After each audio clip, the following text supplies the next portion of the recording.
All right, you maggots, listen up.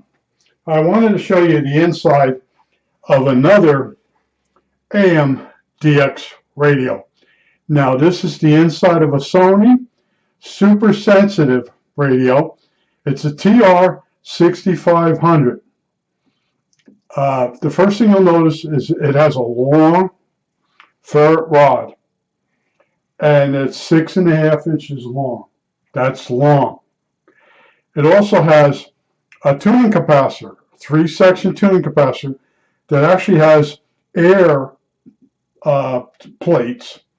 When you tune it, you can actually see the plates move. It's not a square plastic box like the cheaper transistor radios. Now, this radio was made in 1974. You come in, your signal comes in. This first section of the tuning capacitor tunes this to the incoming signal. This coil resonates.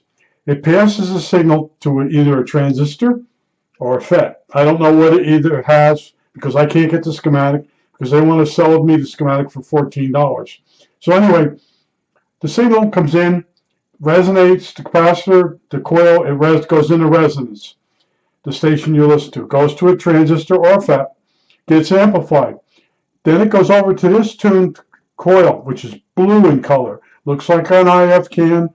It's really an RF output coil.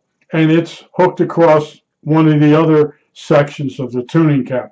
So you have two tuned coils. You have an amplifier. Now that signal that comes from that unit, that's the TRF part of the radio, which is tuned radio frequency. That gets sent to the mixer, where this red coil is the local oscillator, and the local oscillator mixes and with the incoming signal that's been amplified and refined, and then it gets put out as 455, which are, you have three of those, 455 IF cans. The last one's really, it doesn't amplify, it's the detector, it's got a diode on it. So this is actually a DX rig. It was made during a time when the country was like in transition. Cable companies were starting to come along right after CTV something. In other words, years ago a guy had an antenna up on the top of a mountain, and he would bring the signal and amplify it and bring it down off the mountain, and he would supply hotels with the signal. He would supply communities, but it wasn't cable TV as we know today. Later on, he would get a dish, and he would receive HBO, and then he would feed the HBO signal that he got from a dish with the other channels that he got from the top of the mountain. And that's how, like Salmon's cable up in northern New Jersey, I can never think of the name of Vernon Valley area. In other words, up in that area, they couldn't get like, I can't think of the name of the cable companies when they first started the names. One of them was RT Cable. There were several companies that later on gave way to Comcast. But in other words, in 1974, you could live in a certain part of the country, of the United States, and you could not get FM radio because of mountains. You could get some AM stations if you had a radio like this. So this was like a radio that had its time. And if you had one of these radios, late at night, you could DX other states as a hobby. So when you want a DX rig and you want to pick up the hockey games back in those days, you only have one choice. You get the stations from Canada. Like one of them was, I believe, 800 kilohertz. One I think was 600 kilohertz. But anyway, that's the only way to hear certain hockey games. They weren't televised back then. You know, we had like 6 television stations, a few UHF stations for the community, and I was in New Jersey. I was near New York City, and we only had like maybe 8 stations.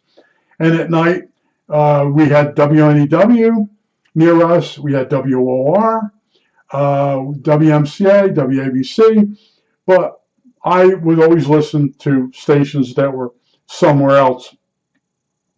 just to get a taste of other kinds of music. Instead of the top 40 of the East Coast, you could get the top 40 of maybe out by Mississippi. I rarely got any station west of the Mississippi. But I just wanted to show you the inside. Sony calls their radio a super sensitive. They have a lot of models.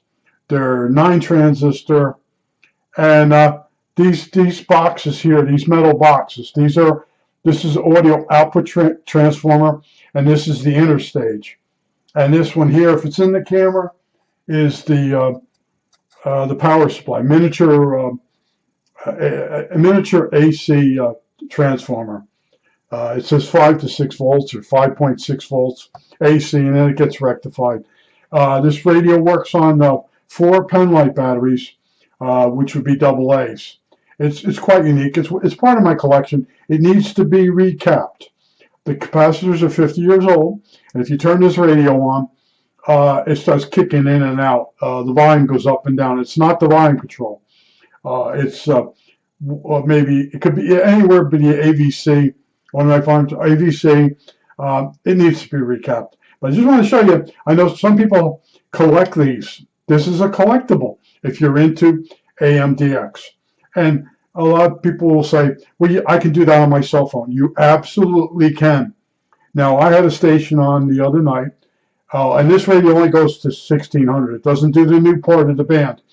I had a station on 1690 out of Delaware, and every break, they would tell you what you're listening to, and it also mentioned you could stream it off the internet, which I was like, man, you want to put yourself out of business. But anyway, notice if you do listen to AM, a lot of these stations are telling you they're also streaming on the internet. So they're getting ready to pull the plug at some point. I think that's it. All right, that's it.